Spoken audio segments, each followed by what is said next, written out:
hoje: Jesus e o amor ao próximo. Jesus e o amor ao próximo. Nós estamos estudando a vida de Jesus e todo mundo sabe que Jesus ensina a amar o próximo. Mas, na prática, como é que é isso? No caso, nós estamos num momento de um surto de uma doença letal. O contágio por vírus, o coronavírus ou o Covid-19, está matando muita gente no mundo e já chegou no Brasil. O que Jesus faria numa situação dessas? É importante nós sabermos o que Jesus faria, porque ele se torna um modelo para nós.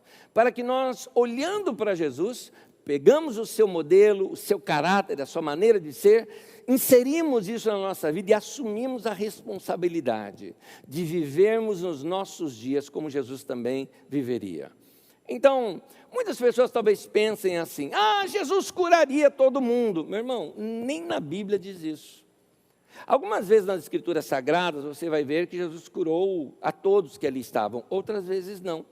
Tem um momento que ele diz que ele curou uns poucos enfermos, ou uma situação onde havia muitos enfermos, Jesus cura uma só pessoa. E esse é o texto que eu começo lendo com vocês aqui, na ocasião em que Jesus vai até um lugar chamado Tanque de Betesda. Vamos ler o texto bíblico que está em João, no capítulo 5, do versículo 2 ao versículo 9. O texto diz assim: há em Jerusalém, perto da Porta das Ovelhas, um tanque que em aramaico é chamado Betesda, tendo 5 entradas em sua volta. Ali costumava ficar um grande número de pessoas doentes e inválidas, cegos, mancos e paralíticos.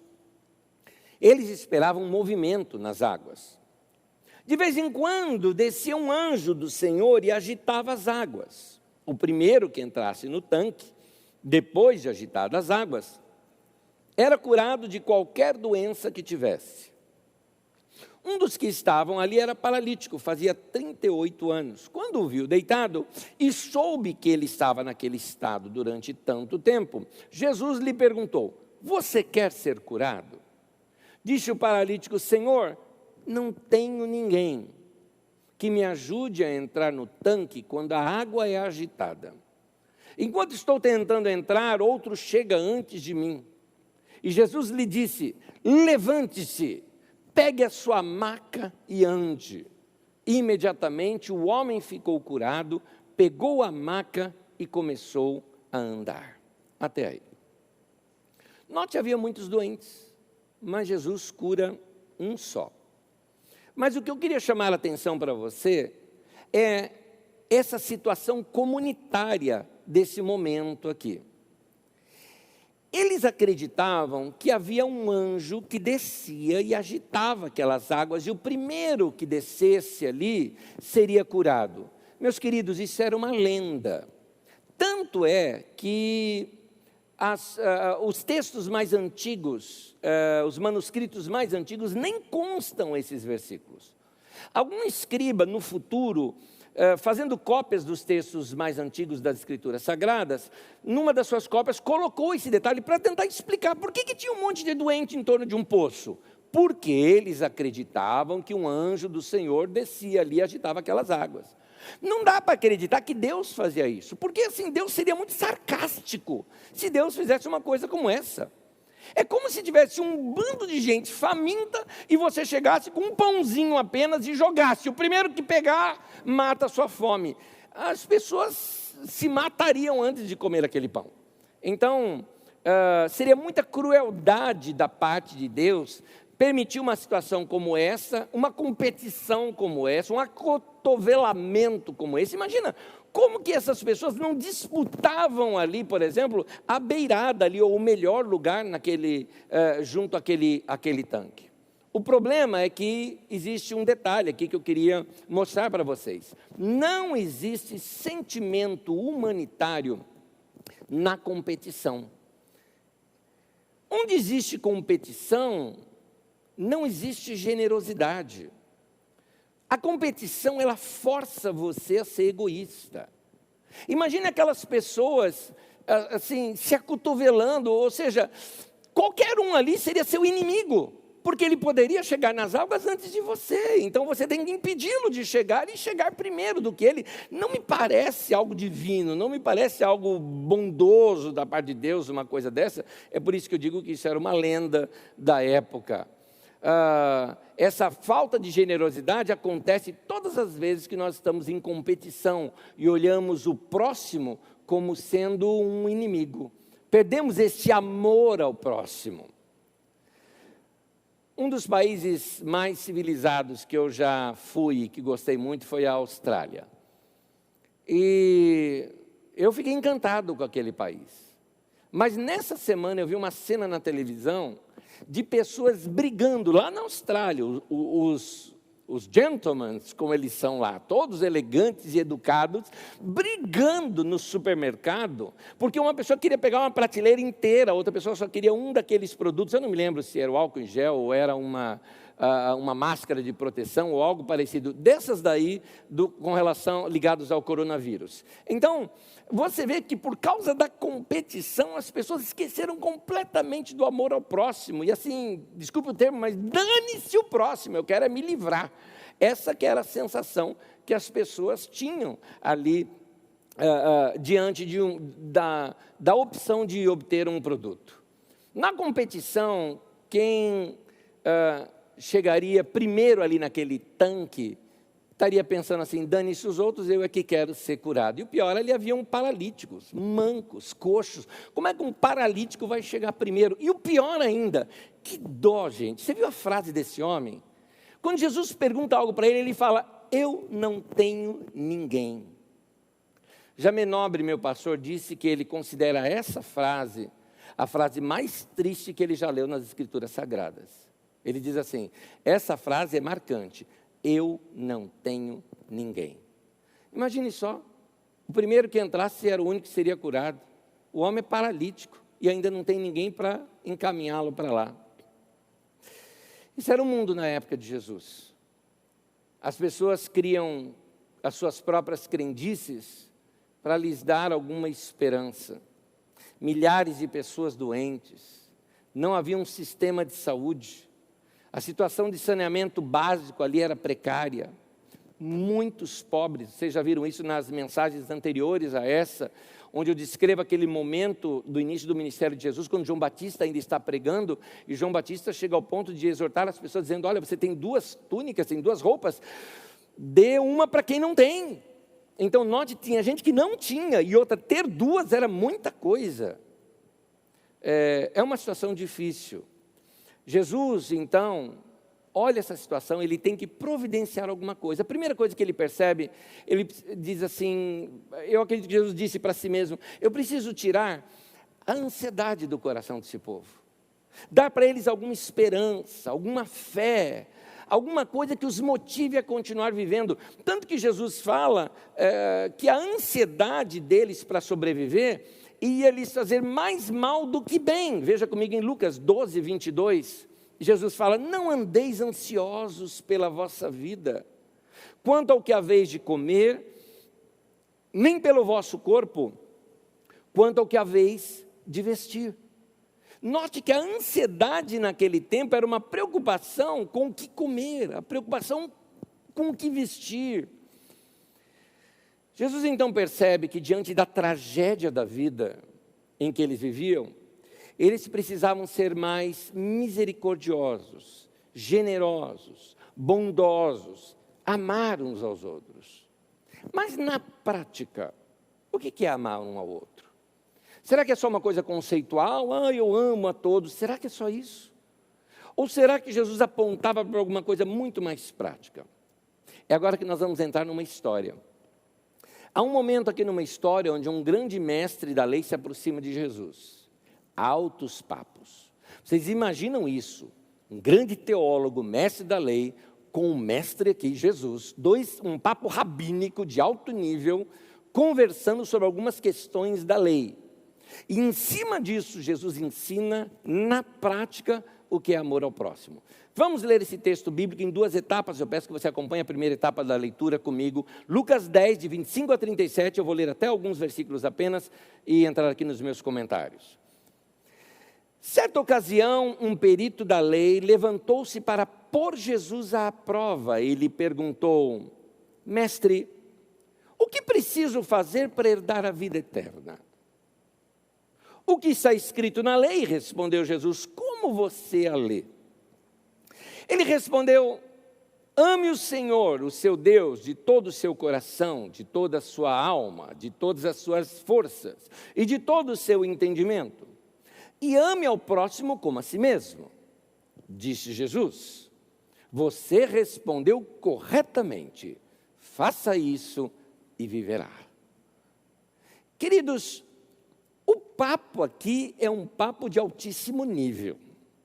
A gente fica boiando aqui no papo em algumas situações, porque o papo é de rabino. São das pessoas que conhecem muito bem a lei. Eu quero analisar um pouquinho isso aqui para você entender. Este mestre da lei, o mestre da lei seria um perito na lei, um mestre da lei, um intérprete da lei, um rabino, um mestre. Ele quer colocar Jesus à prova diante de uma multidão, mas na verdade ele percebe que ele queria ter a aprovação de Jesus para mostrar para aquela multidão: olha, eu sei tanto quanto o mestre de vocês. Então ele puxa altos papos com Jesus. O tema da conversa, o tema de hoje deles, era vida eterna. Não está falando de vida futura, mas de vida eterna, a vida que existiu, existe e sempre vai existir, que é a vida de Deus em nós. E ele já tinha uma resposta pronta para a pergunta, que era, a resposta seria: guardar a lei, andar na palavra de Deus. Essa seria a resposta. Então Jesus, sabiamente, faz com que o rabino cite isso. É interessante notar que nesse texto passa na boca do rabino o ensino de Jesus. Esse rabino já vinha ouvindo Jesus. Ele sabia que Jesus resumia a lei em 2 textos. Então, quando Jesus pergunta: como você lê? E o homem disse: amarás o Senhor teu Deus de todo o teu coração, de toda a sua alma, todo o teu entendimento, de todas as suas forças. Isso está em Deuteronômio, no capítulo 6, no versículo 5. E ele completa com outro texto que Jesus também citava, Levítico 19, 18, de amar o próximo. E Jesus elogia o homem também citando um outro texto: faça isso e viverá, lá em Levíticos 18, no versículo 5. Como eu digo, altos papos rabínicos. Jesus está dizendo: quando você pratica essas coisas, você está vivendo. A vida está nisso, meu querido, de você amar a Deus e amar o próximo. Em outras palavras, a vida é isso. E aí o homem pega e emenda uma outra conversa, que eu quero aqui ler com vocês a continuação do texto. Vem comigo. Mas ele, aquele homem, nós não sabemos o nome, querendo justificar-se, perguntou a Jesus: e quem é o meu próximo? Em resposta, disse Jesus: um homem descia de Jerusalém para Jericó, quando caiu na mão de assaltantes, e estes lhe tiraram as roupas, espancaram-no e se foram, deixando-o quase morto. Aconteceu estar descendo pela mesma estrada um sacerdote. Quando viu o homem, passou pelo outro lado. Assim também um levita, quando chegou ao lugar e o viu, passou pelo outro lado. Mas um samaritano, estando de viagem, chegou onde se encontrava o homem e, quando o viu, teve piedade dele. Aproximou-se, enfaixou-lhe as feridas, derramando nelas vinho e óleo. Depois colocou-o sobre o seu próprio animal, levou-o para uma hospedaria e cuidou dele. No dia seguinte, deu 2 denários ao hospedeiro e lhe disse: cuide dele. Quando eu voltar, lhe pagarei todas as despesas que você tiver. Qual desses 3 você acha que foi o próximo do homem que caiu nas mãos dos assaltantes? Aquele que teve misericórdia dele, respondeu o perito na lei. Jesus lhe disse: vá e faça o mesmo. Alguns detalhes aqui do texto, eu preciso pescá-los aqui para que a gente consiga compreender um pouco melhor. Afinal de contas, aqui o papo era entre 2 rabinos. Esse mestre da lei, ele queria aquilo que nós chamamos de um midrash, que os hebreus chamavam de midrash. É um comentário, é uma aplicação do texto.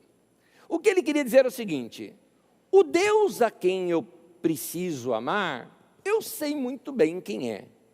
Mas quem é o meu próximo? Note isso nesse texto, eu preciso explicar esse texto, senão nós vamos entendê-lo errado. Lucas 10, 29 diz assim: mas este homem, ele, querendo justificar-se, perguntou a Jesus: e quem é o meu próximo? Quando a gente lê esse texto, querendo justificar-se, soa para nós assim, querendo arrumar uma desculpa. Mas não é isso, soa em português. No texto não é isso que dá para entender quando você compreende o que significa isso naquela conversa dos dois. Justificar-se aqui era ter sido aprovado por um mestre, por um rabino, de que ele pratica a lei. Ou seja, ele queria ganhar alguma vantagem com aquilo que ele iria responder para Jesus. Ele esperava uma resposta de Jesus para que ele ganhasse créditos, né, diante do povo. É como quando, por exemplo, quando você que joga videogame e você quer ganhar XP, não é? Ou você quer ganhar um extra ali, alguns pontos extra. Esse homem ele queria aproveitar o momento e ganhar algo. O que ele queria? Ele queria crescer a popularidade dele em cima da popularidade de Jesus. É só você voltar à cena que você percebe isso. O homem já vinha observando Jesus, já sabia o que Jesus ensinava. Ele chega diante de um povo, e Jesus ali no meio, faz uma pergunta para Jesus e ele tem a resposta perfeita. E Jesus aprova a resposta dele. Agora ele queria um midrash, um comentário, para ele simplesmente se esbaldar ali e Jesus dizer para ele: você está justificado. Ou seja, você é um homem que pratica a lei.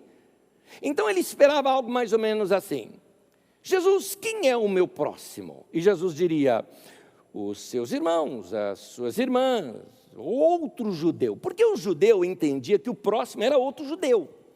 O próximo era um parente ou, no máximo, alguém ali da Judeia também. Era isso, para eles era o próximo. Estrangeiro, de jeito nenhum. Próximo para eles era só quem era da turma deles. Ok, então ele esperava essa resposta de Jesus, e ele ia dar a seguinte resposta: sim, mestre, eu tenho amado da melhor maneira possível a essas pessoas. E aí ele esperaria que Jesus dissesse: verdadeiramente você cumpriu a lei. Isso significa justificá-lo. Então este homem faria algo, ele sairia dali, não é? Abrindo as suas penas de religiosidade como um grande pavão, para demonstrar para aquele povo, dizendo: a minha integridade, o meu ministério foram confirmados publicamente por um mestre com a fama de Jesus. O que ele iria angariar também pessoas para segui-lo. Por isso que ele coloca Jesus à prova. Era isso. Esperou tudo isso, só que não. Jesus faz outra coisa totalmente diferente. Jesus vira a mesa nesse momento. Jesus dá uma virada na conversa, porque exatamente como eu já disse, na mente do judeu, amar o próximo é amar aquele irmão, amar o judeu. E aí Jesus começa a contar uma parábola super provocativa. O mocinho da história é um samaritano. Os judeus detestavam o samaritano também detestava judeu. Quando Jesus vai passar por Samaria para chegar até a Judeia, vindo lá da Galileia, os samaritanos, notando que ele ia para a Judeia numa festa, ninguém hospeda Jesus. Os discípulos de Jesus, com cabeça de judeu, falaram: quer, Senhor, que nós oremos para descer fogo do céu sobre essas pessoas? E Jesus fala: vocês não sabem que espírito vocês são. Então, você nota essa briga de judeu com samaritano. Para eles, samaritano era a pior raça que tinha, era gente de segunda categoria. E Jesus pega um samaritano para se tornar o mocinho da história. Aliás, eu vou abrir um parênteses aqui com vocês. Se Jesus estivesse contando essa parábola para você, quem seria o mocinho da história provocativo? Sua cunhada, sua sogra, seu sogro, o seu ex-marido? Um homossexual, um travesti, um bandista, uma pessoa que você não considera bem, um corintiano.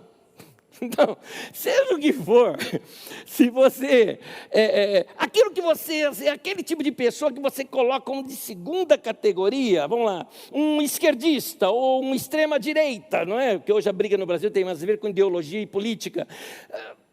Jesus usa esse como mocinho da história para provocar ali aquele mestre dali, para levá-lo a entender que o amor era muito mais do que aquilo que ele entendia como amor. Lembre-se, nós estamos numa conversa de alto nível entre dois rabinos. E nessa história, Jesus insere alguns símbolos na história, que a gente lê de primeira, passa batido, mas na conversa rabínica ali, eles entenderam muito bem. É esse texto aqui, Lucas 10, 34. Ele fala que o samaritano, ao encontrar o homem, aproximou-se, enfaixou-lhe as feridas, derramando nelas vinho e óleo. Bom, se você lê o texto, você pensa, deve ser uma atitude de primeiros socorros daquela época. Mas não, querido. Vinho e óleo não eram remédios que eram usados para prestar primeiros socorros. Não era para isso. Vinho e óleo eram elementos sacrificiais na adoração do templo. Aquele que era rabino entendeu perfeitamente o que Jesus estava falando. Da mesma maneira, o verbo utilizado ali, que é o verbo derramar, provém da linguagem litúrgica, que eram as chamadas libações que se faziam em conexão com os sacrifícios. Vamos voltar na história que você vai entender. O sacerdote vê a pessoa ali machucada e passa direto. Afinal de contas, ele é sacerdote, ele tem que oferecer sacrifícios para Deus. Ele está indo para o culto, está entendendo? Não pode parar, ele está indo para o culto.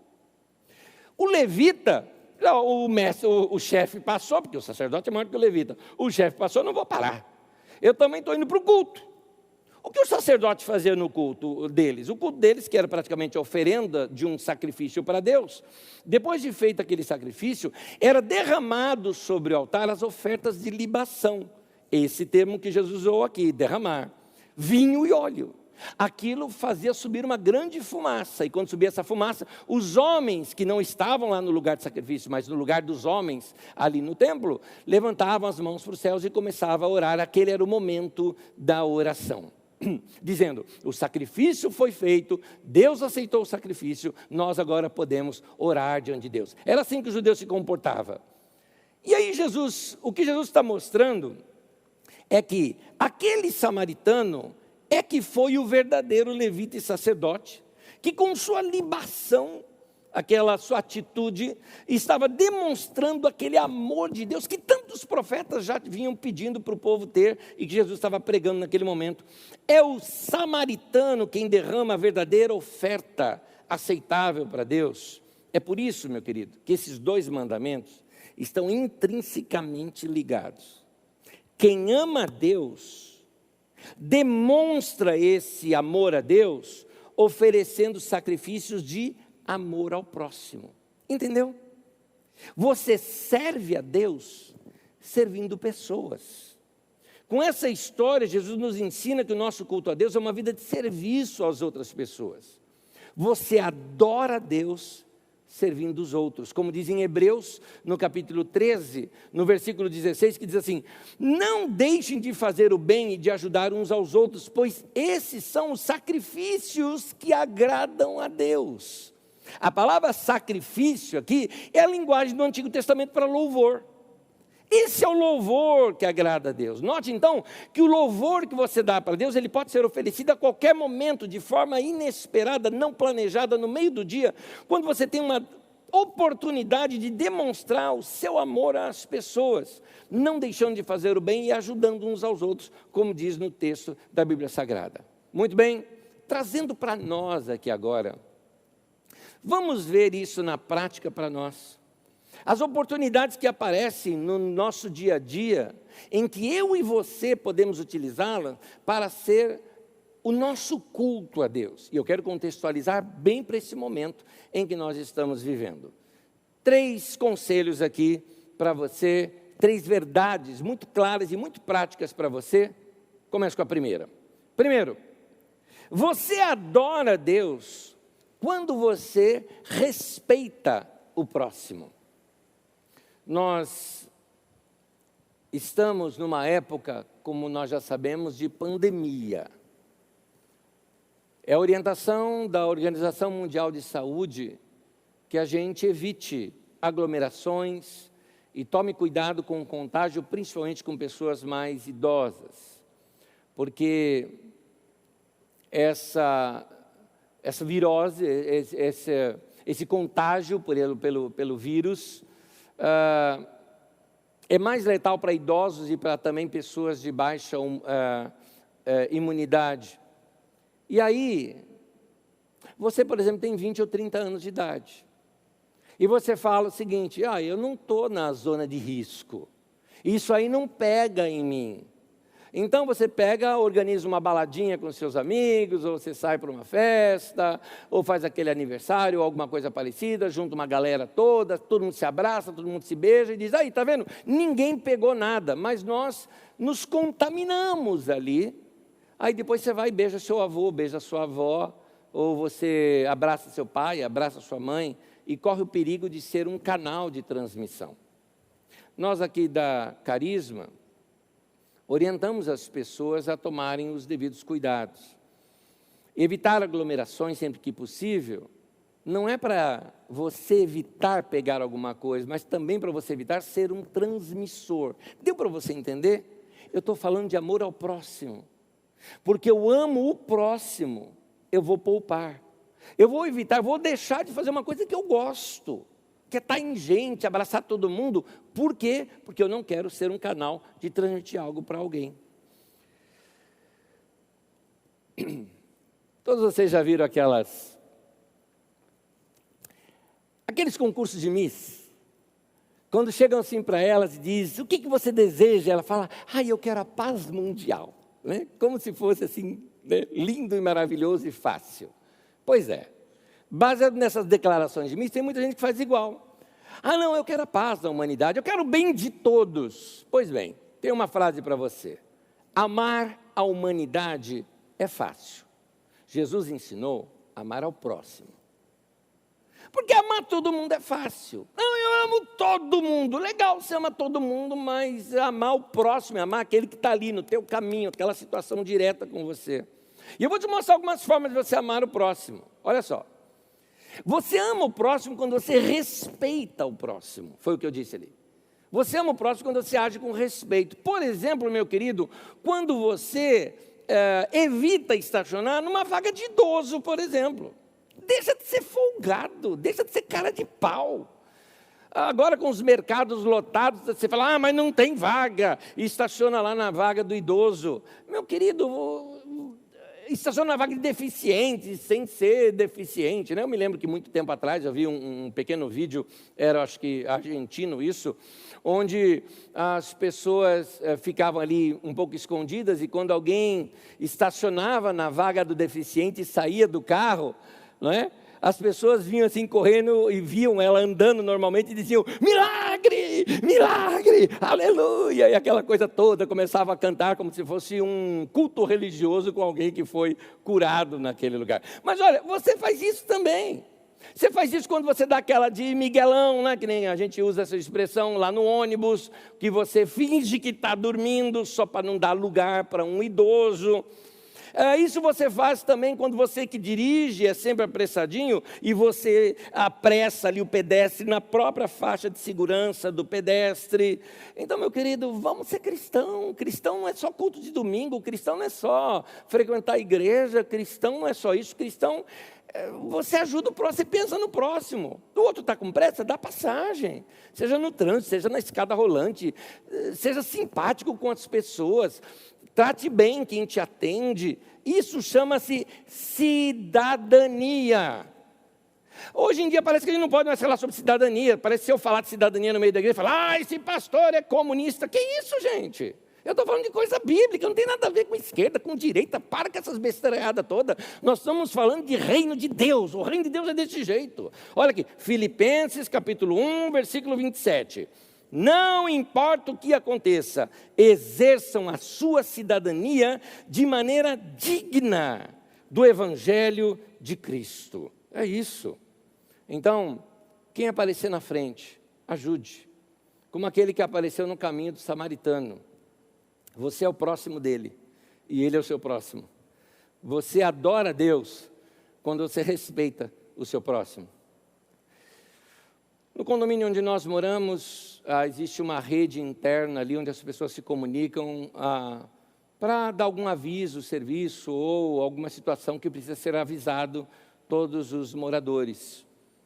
Uma moradora postou algo essa semana, dizendo assim, na verdade ontem ela postou, dizendo assim: se você é idoso e precisa sair para comprar um remédio, fique em casa e me avise, eu vou no seu lugar.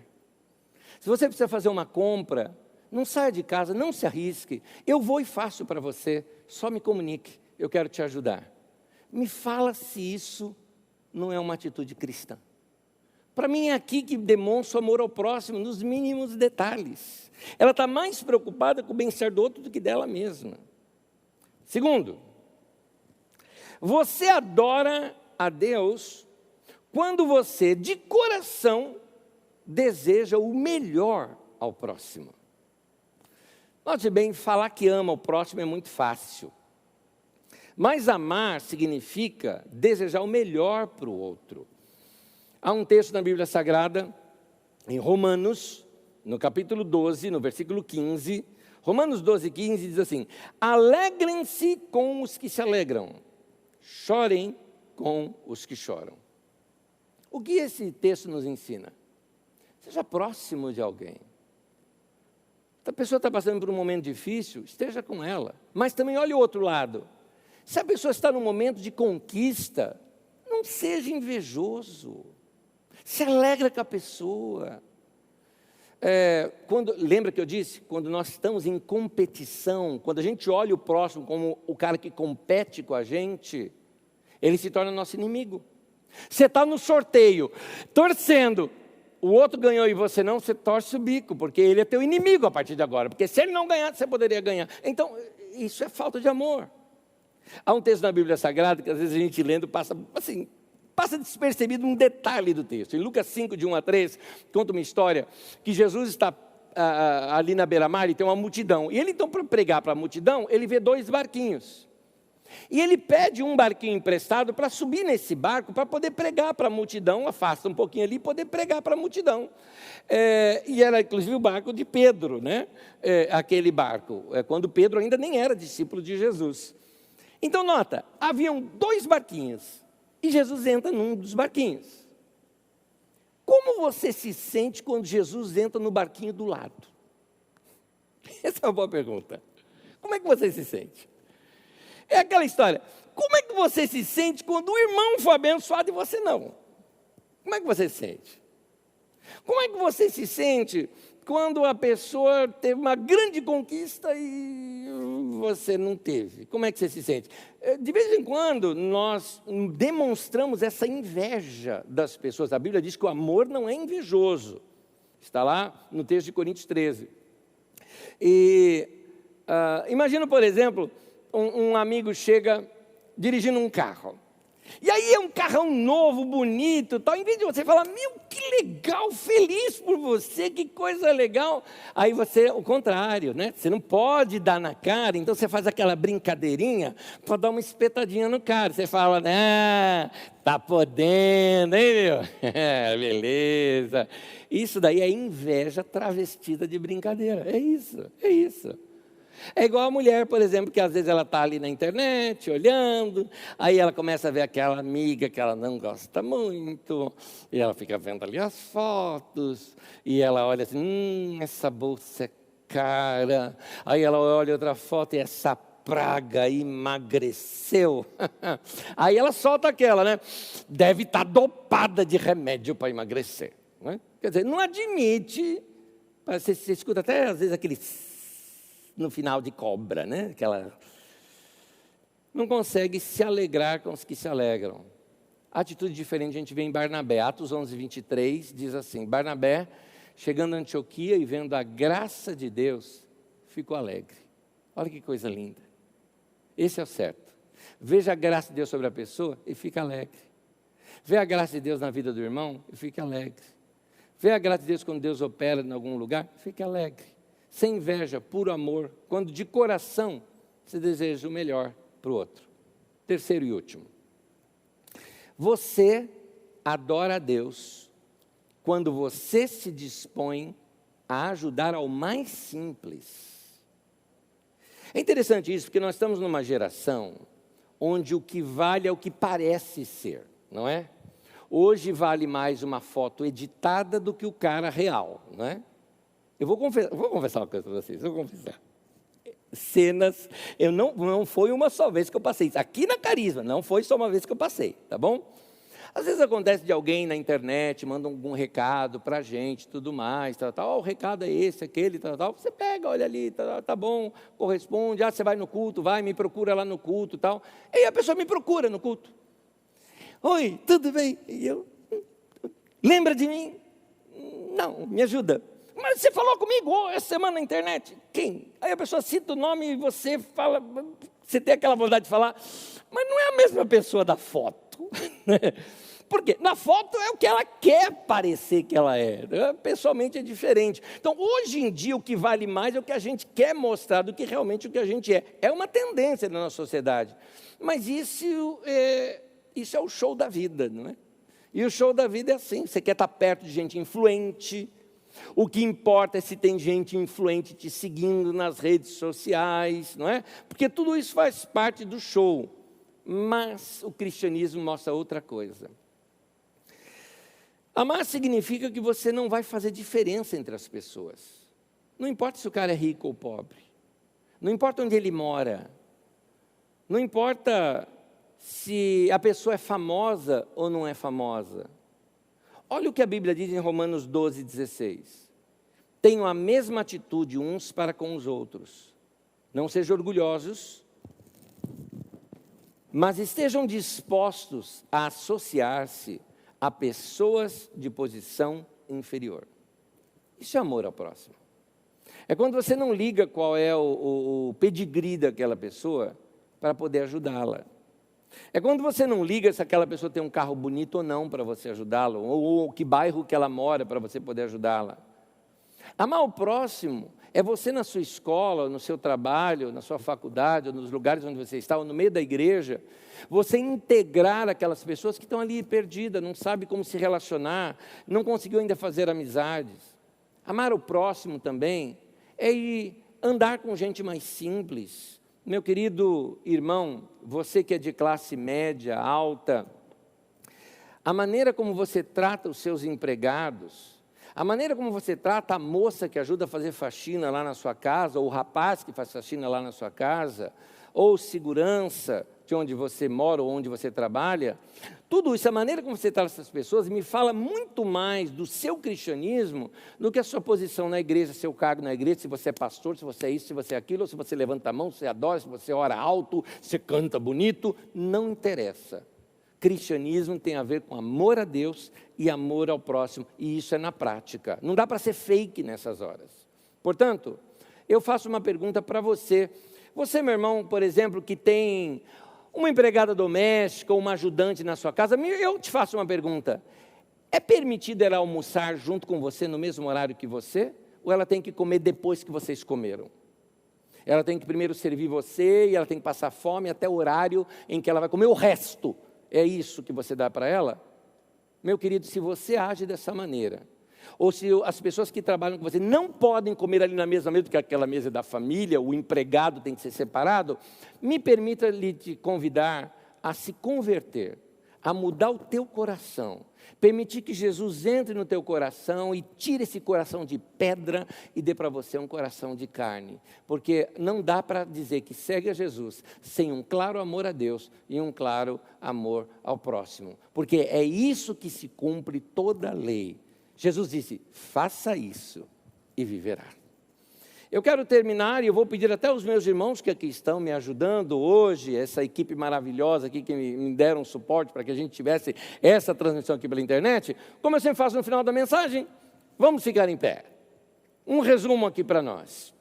Que fique bem claro aqui para nós algumas coisas, me acompanhe aí você que está na sua casa, esses detalhes. Primeiro, a parábola do samaritano, ela é para mim e para você. Para nos ensinar que tem gente não religiosa fazendo melhor do que a gente. E a gente precisa reconhecer isso também. Você vai ver muito amor ao próximo, até mesmo fora da igreja. E às vezes até mais fora da igreja. 2, que o nosso próximo estará em nosso caminho, nos encontros ocasionais, até mesmo na internet. Em lugar que você menos espera, ali está uma pessoa pedindo uma informação, pedindo uma ajuda, e você pode ser esse próximo para essa pessoa. Terceiro, que não devemos amar somente de palavra, mas em ação. Chega de blá, blá, blá. Somos discípulos de Jesus. Nós somos luz do mundo, não som do mundo. Chega de falar muito, está na hora da gente brilhar, fazer alguma coisa. Jesus mesmo disse, que eles vejam as suas boas obras e glorifiquem o Pai que está nos céus. Quarto, que as nossas atitudes, no dia a dia, demonstrem que de fato a gente ama o próximo. É assim que se vive na fé. Por último, eu arremato isso tudo com o texto de 1 João, capítulo 3, versículo 18. A palavra de João diz assim: meus filhinhos, o nosso amor não deve ser somente de palavras e de conversa. Deve ser um amor verdadeiro que se mostra por meio de ações. Seja essa a palavra de Deus para mim e para a sua vida. Eu recomendo a você, meu irmão e minha irmã, que você abra o seu coração para que esses dias sejam dias de extrema prática da sua vida cristã. Leia as Escrituras, se encha com o Espírito Santo, busque a Deus, adore, cante, levante suas mãos. Mas ao você ter contato com pessoas ou podendo ajudar alguém, demonstre esse amor a Deus, servindo o próximo também. É esse o culto que Deus quer de nós, esse culto do serviço às pessoas. Oremos. Senhor meu Deus, eu oro para que essa palavra tenha eficácia no nosso coração, lavando o nosso coração de toda maldade. Se algum de nós, ao olhar no espelho da Tua palavra, reconhecemos que não temos amado o próximo como deveríamos, que o nosso coração hoje se converta ao Senhor e passemos a ser homens e mulheres que pratiquem a Tua palavra, que tenhamos compaixão dos idosos, compaixão dos que sofrem, compaixão daqueles que estão estirados nas ruas, como o caso que vemos nessa parábola. E no nosso serviço a essas pessoas, Senhor, receba isso como uma adoração ao Senhor, porque amamos aqueles a quem o Senhor criou. Senhor, coloque mais desse amor no nosso coração, para que nós possamos transbordar esse amor a todas as pessoas. É o nosso pedido, em nome de Jesus. Amém, amém e amém.